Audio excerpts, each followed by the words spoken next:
책은 당신의 삶을 바꿀 수 있습니다. 안녕하세요. 책입니다. 들으면 들을수록 여러분들의 운이 좋아지는 읽고 떠들기 시작하겠습니다. 오늘 소개해드릴 책은 유명한 책이죠. 트렌드 코리아 2021입니다.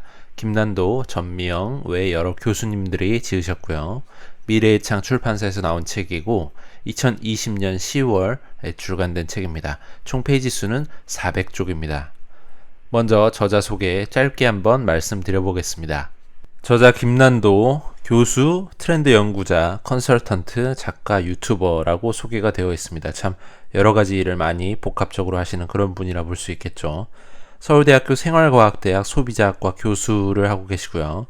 서울대학교 역시 생활과학연구소 소비트렌드 분석센터장으로 일하시면서 유튜브 채널 트렌드 코리아 TV를 진행하고 계신다고 나와 있습니다. 최근에 이제 트렌드 코리아 특코 TV라고 하는 식으로 해서 채널을 운영하고 계시더라고요.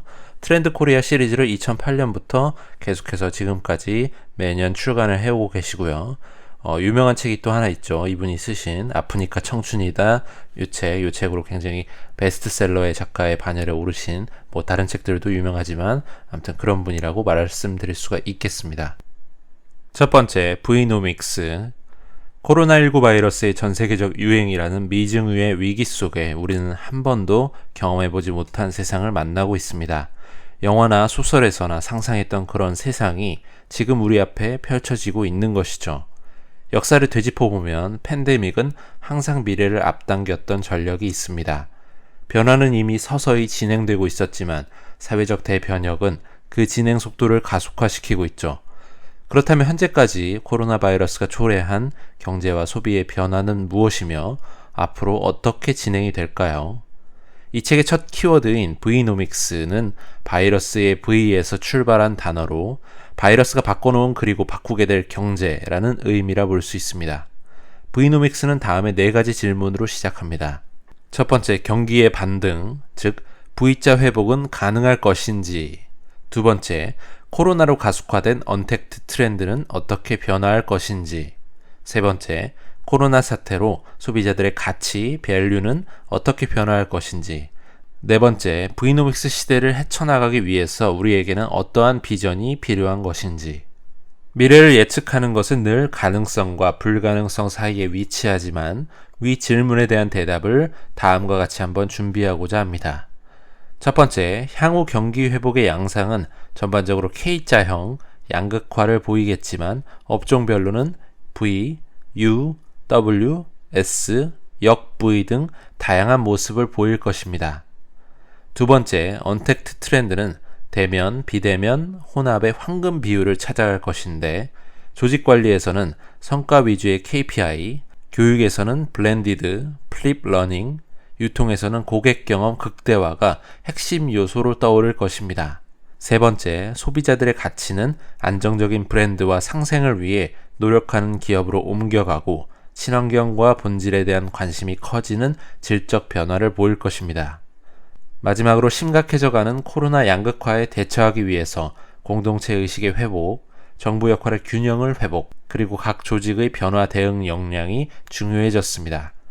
흑사병이 중세를 끝내고 르네상스 시대를 이끈 결정적인 계기가 됐듯이 이 세계적인 희생이 진정한 21세기의 르네상스로 이어지기 위해서는 분명한 비전과 용기 있는 트렌드 대응 능력이 절실해졌다고 볼 수가 있겠습니다.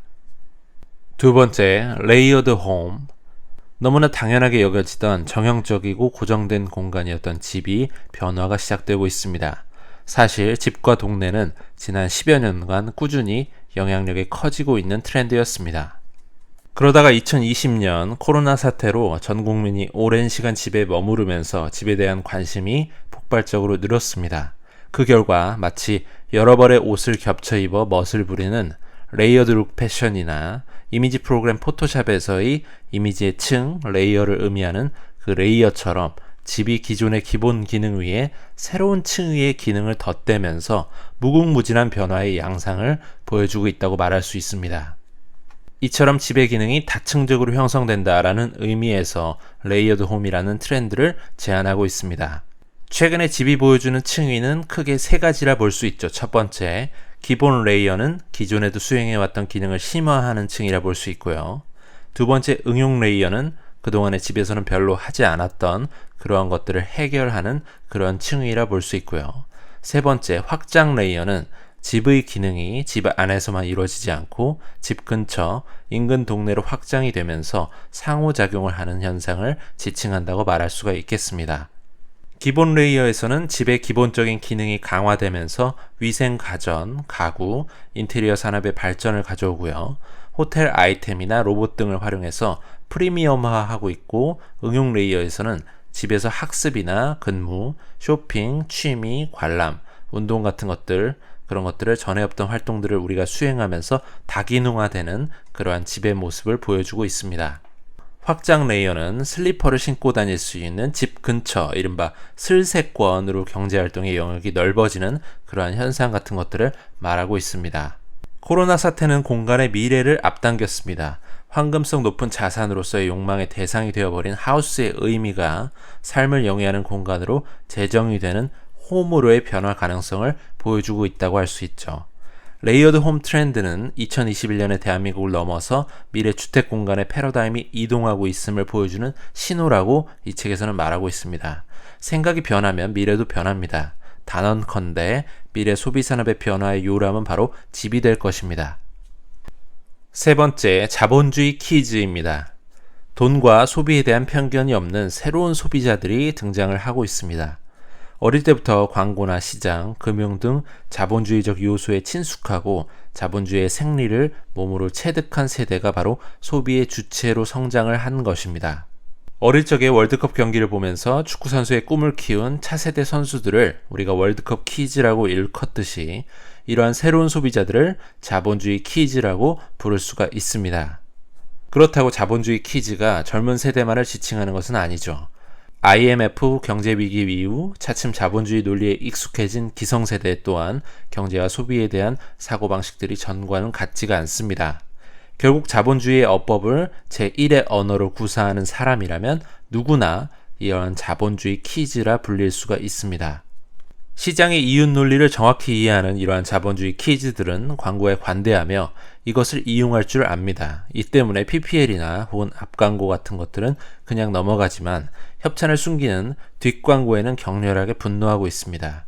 소비자가 광고를 수용할지 여부를 선택할 수 있는 주체성을 이른바 훼손했기 때문이죠. 또한 자신의 욕망에 솔직한 이들은 소비를 통해 행복을 구하는 데 주저함이 없지만 구매 과정에 많은 공을 들이면서 돈을 허투루 쓰지 않습니다. 이른바 플렉스라고 불리는 과시형 소비를 할 때도 렌트할 것과 구매할 것을 구분하고요. 구매를 하더라도 여러 경로를 찾아서 최저가로 구매하는 등의 나름의 합리적인 소비를 하는 것이죠. 마지막으로 이 자본주의 키즈들은 투자에 매우 적극적입니다. 카페에 앉아서 영화 이야기를 하던 커플이 부동산 투자 강의를 함께 듣고요. 임장, 부동산 현장 답사를 하는 그러한 데이트를 즐기기도 하고 대학생이나 군인들도 투자 대열에 합류합니다. 돈 밝히면 못 쓴다라는 말은 옛말이 됐고요. 이제 돈에 밝지 않으면 정말 못 쓰게 된다라는 말이 생활의 신조가 되고 있습니다. 경제와 시장에 대한 정보가 넘쳐나는 환경 속에서 스스로 인적 자본이 돼서 경쟁을 하고요.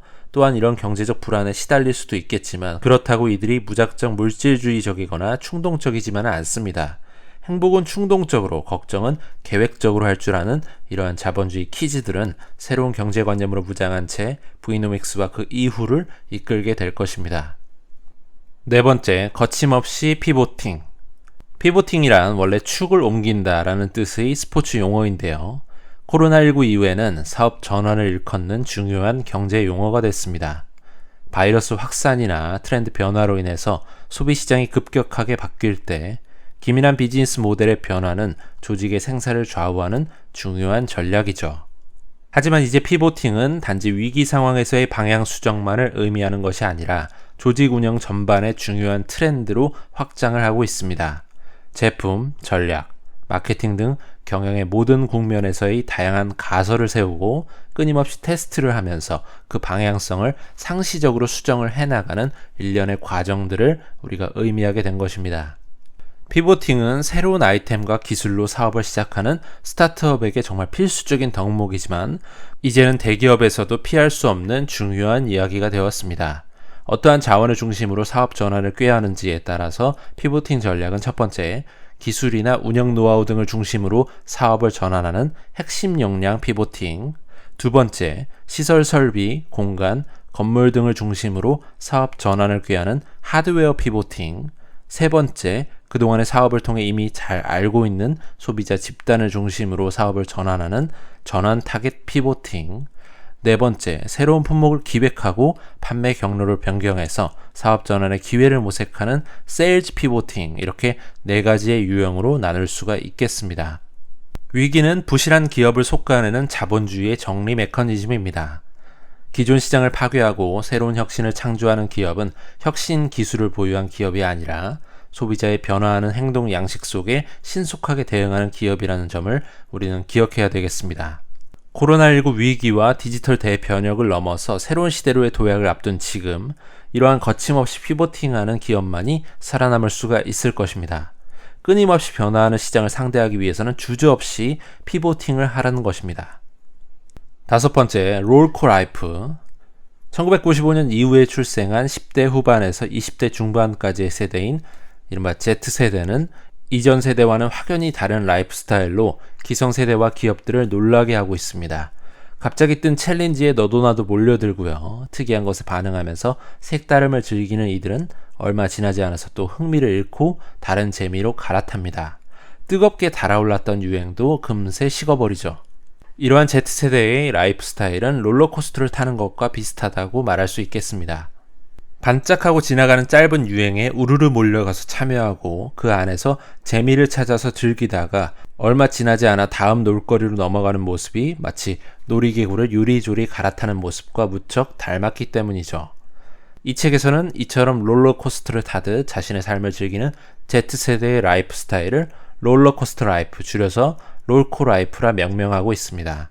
그리고 이러한 삶의 방식을 살아온 사람들을 이른바 롤코족이라고 부르고 있죠. 우리가 놀이기구 앞에 긴 줄이 있으면 더 타고 싶듯이 이 젊은 소비자들은 유행하는 이벤트나 챌린지에 자발적으로 합류하고요. 롤러코스터의 예측할 수 없는 속도감을 즐기듯 상식적인 예측의 범위를 넘어서는 짧은 변주와 이색적인 협주, 컬러버레이션을 찾으면서 하나의 유행이 끝나면 뒤돌아보지 않고 하차한 후에 다음 유행으로 서둘러 갈아탈 것입니다. 롤코 라이프의 등장은 참여를 중시하고 일상에서의 재미를 찾아다니는 이른바 Z세대의 정체성과 흐름을 같이 하고 있습니다. 롤코 라이프는 이제 소수 젊은이들의 변덕이 아니라 진지하게 대응해야 할 시장의 일반적인 변화가 되고 있습니다. 이에 따라서 기업들은 고객의 변화에 맞춰 나갈 수 있는 빠른 생애사 전략을 바탕으로 해서 오랜 기간 공들여 준비한 100% 완벽한 마케팅보다는 미완성일지라도 끊임없이 치고 빠지는 이러한 쇼케팅이라는 것이 필요해졌다고 볼 수 있겠습니다. 여섯 번째, 오하운, 이른바 오늘 하루 운동입니다. 운동 붐이 일고 있습니다. 등산로에는 형형색색의 레깅스를 차려입은 젊은이들의 발길이 끊이지가 않고요. 소수의 전유물로 여겨졌던 골프나 서핑 같은 것들의 저변이 넓어지고 있습니다. 러닝은 트레일 러닝, 클린 세션 등으로 변주되고 있고, 요가는 플로팅 요가, 명상 요가, 선셋 요가 등으로 분화가 되고 있습니다. 중요한 사실은 이러한 트렌드가 단순히 활동 자체로 끝나지 않고 패션이나 인증샷, 챌린지 등으로 이어져서 사회 전반에 선한 영향력을 미치고 개인의 성장까지 이른다는 것입니다. 나아가 크루나 커뮤니티를 통해서 여러 사람이 함께 운동하면서 관계를 확장해 나가는 경향도 강해지고 있습니다. 이러한 운동 열풍은 단지 코로나19의 영향으로 건강 증진과 면역력 강화에 관심이 커진 그러한 결과만은 아닙니다. 자기관리에 투철한 MZ, 이른바 밀레니얼과 Z세대의 혼합이죠. 이러한 세대적인 특성이 있고 정체의 시대의 운동으로 성취감을 찾으려는 그러한 경향, 관련 기기 플랫폼 시장의 성장 등 복합적인 원인이 일으킨 현상이라고 볼 수 있습니다. 운동의 일상화는 소비자가 시간을 소비하는 패러다임의 변화를 예고합니다. 무엇보다 운동이 일상의 영역으로 확장이 되면서 브랜드는 소비자의 여가를 지원하는 내비게이터이자 라이프 스타일 전반을 설계하는 라이프 액티비티 디자이너로서의 역할을 요구받게 될 것입니다. 운동의 일상화는 한국인의 삶의 기준이 성취와 경쟁에서 즐겁고 건강한 가치를 찾는 일로 이동하고 있음을 말하고 있습니다. 일곱 번째, N차 신상. 중고시장의 성장세가 심상치 않습니다. 요즘에 중고마켓은 아나바다 운동으로 대표되는 이전의 중고거래와는 질적으로 다릅니다. 단순히 남이 쓰던 상품이 아니라 몇 번째 받아 쓰더라도 새 것에 버금가는 가치를 가지고 있는 중고품은 이제 신상품과 다름이 없어졌습니다. 이런 현상을 N차 신상이라고 지칭을 하고자 이 책에서는 말합니다. 여러 차례 거래되더라도 신상품과 다름없이 받아들여지는 그러한 트렌드를 표현한 것이죠. N차 신상은 새로운 재테크 수단으로도 주목을 받고 있습니다. 안 쓰는 물건을 팔아서 현금화하거나 재능을 거래해서 용돈을 버는 식인데요. 특히나 명품이나 한정판 운동화에 프리미엄을 붙여 파는 리셀은 MZ 시대의 새로운 투자 방법으로 떠올랐습니다. 나아가 N차 신상의 거래 플랫폼은 소비자의 놀이터입니다. 마케팅 놀이, 댓글 놀이는 물론이고 보물찾기의 매력에 빠진 소비자들이 N차 신상의 성장을 주도하고 있습니다. 중고 마켓은 사람과 사람을 잇는 공동체로도 기능합니다. 지역을 기반으로 뭉치고 취미로 엮이면서 중고시장이 생활 플랫폼으로 진화하는 중입니다. 이렇게 N차 신상의 판이 커지게 된 원인으로는 구매할 때 처분까지 생각하는 필환경 시대의 도래, 공유에 너그럽고 실증을 빨리 내는 MZ세대의 등장, 코로나19로 인한 짠테크와 집콕 소비의 증가, 쉽고 안전한 거래 플랫폼의 발달 같은 것들이 복합적으로 작용했다라고 볼 수가 있겠습니다. N차 신상 시장이 정착이 되려면 중고품 시장을 투명하게 관리하면서 신뢰성을 높일 수 있도록 서비스와 제도가 보완되어야 될 것입니다. 앞으로는 중고 시장에 인공지능과 빅데이터 기술을 접목해서 서비스 차별화를 시도하는 사례가 많아지는 것과 동시에 단지 중고거래 플랫폼 기능을 넘어서 커뮤니티로서의 역할을 강화할 것으로 보입니다.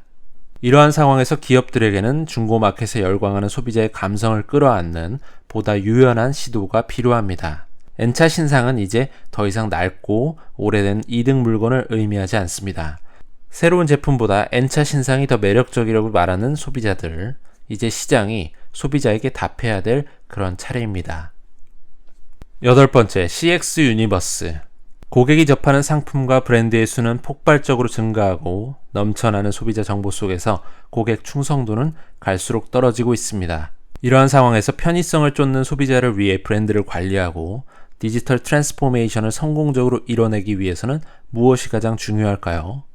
바로 고객 경험, 즉 CX의 총체적인 관리라고 할 수 있습니다. 여기서 CX란 바로 고객 경험, 다시 말해 Customer Experience, CX의 총체적 관리라 볼 수 있습니다. 이러한 고객 경험의 단편적인 접점 관리에 그치지 않고 마치 마블 유니버스처럼 특정 브랜드의 세계관을 함께 공유할 때 이 책에서는 이것을 CX 유니버스라고 말하고 있습니다. 셀 수 없이 많은 디지털의 접점을 접하며 살아가는 오늘날 소비자들은 모든 접점에서 마찰과 번거로움이 없는 매끈한 고객 경험을 원하고 있습니다. 특히나 체험 마케팅에 익숙한 MZ 고객들을 대상으로 한 CX의 차별화가 고객 경험의 차별화가 최우선의 시장 경쟁 전략이 되면서 고객 경험을 기획하는 일은 점점 더 고도화되고 있습니다. 고객 경험 유니버스를 구축하기 위해서는 첫 번째, 물 흐르듯 매끈한 심리스의 경험을 제공하고 두 번째, 고객의 자발적 데이터를 제공하는 경험을 유도하며 세 번째, 색다르고 흥미로운 경험을 제공하는 것이 반드시 필요하다라고 볼 수가 있겠습니다. CX는 신뢰와 몰입을 거쳐 충성까지 가는 그러한 여정입니다. 이 여정이 끝나지 않고 되먹임이 되어서 다시 다음 구매 때 시작이 되는 것이죠. 이 과정은 반복될수록 확고해지는데 이것을 바로 CX 사이클이라고 이 책에서는 말하고 있습니다. 충성 고객이 사라진 시대, CX 사이클은 고객 충성이라는 황금알을 낳을 수 있는 거위입니다. 마블 유니버스처럼 팬덤을 만들고 고객이 브랜드와 함께 자신이 원하는 세계를 확장해 나가는 즐거움을 누리게 하고 싶다면 2021년을 CX 고객 경험의 원년으로, 그러한 혁신의 원년으로 삼아야 될 것입니다. 9번째, 레이블링 게임. 나를 꽃으로 표현한다면 무슨 꽃일까요? 혹은 색깔이라면, 브랜드라면, 최근 다양한 유형의 자기진단 테스트가 인기입니다. MBTI, 꼰대-레벨, 학과 테스트 등 각종 자기성향 유형화 테스트가 급격히 유행하는 것은 다원화된 현대사회에서 이른바 진짜 자아를 찾으려는 현대인의 갈구로 해석될 수가 있습니다. 한 사람이 여러 개의 정체성을 동시에 갖는 멀티 페르소나의 시대에 한 사람에 대해서도 맥락에 따라 다양한 큐레이션을 실시하는 초개인화의 시대에 나는 누구인가 라는 질문은 스스로도 대답이 쉽지 않은 그러한 질문이 돼버렸습니다. 사회적인 접촉이 현격히 줄어들면서 실존적 불안을 가중시키는 팬데믹 시대의 현대인들은 내 안의 나, 자기 정체성을 찾는 과정을 일컫는 레이블링 게임이라는 용어를 새롭게 제시합니다. 이것은 자신에게 스스로를 규정하는 딱지를 붙인다는 의미로서 자기 정체성을 특정 유형으로 딱지를 붙인 뒤 해당 유형이 갖는 라이프 스타일을 동조하거나 추종함으로써 정체성의 불확실성을 해소하려는 게임화된 노력을 말하고 있습니다. 레이블링 게임은 현실의 자아를 확인해 줄 뿐 아니라 타인과의 공유와의 비교를 통해 자기 정체성 찾기 놀이로 진화하고 있습니다. 나의 정체성에 대한 고민이 일상에서의 소비의 즐거움으로 바뀔 수가 있다는 것이죠. 소비사회를 사는 현대인에게 자아란 단지 철학적 영역에 머무르지 않습니다. 이제 소비자들은 각종 테스트를 통해서 자기 정체성을 확인하고 이에 따라 자기 유형에 맞춘 소비를 하게 됐습니다. 과거에는 자신을 표현하기 위해서 자기 정체성에 맞는 브랜드를 선택을 했다면 이제는 이런 브랜드를 구매하는 걸 보니까 나는 이런 사람이다 라는 역의 인간관계가 성립하는 것입니다. 레이블링 게임이 우리 산업에 의미하는 바는 이제 브랜드는 브랜드 정체성과 타깃 고객의 자기 특성이 정확히 들어맞는다는 느낌을 줄 수 있어야 한다는 것입니다.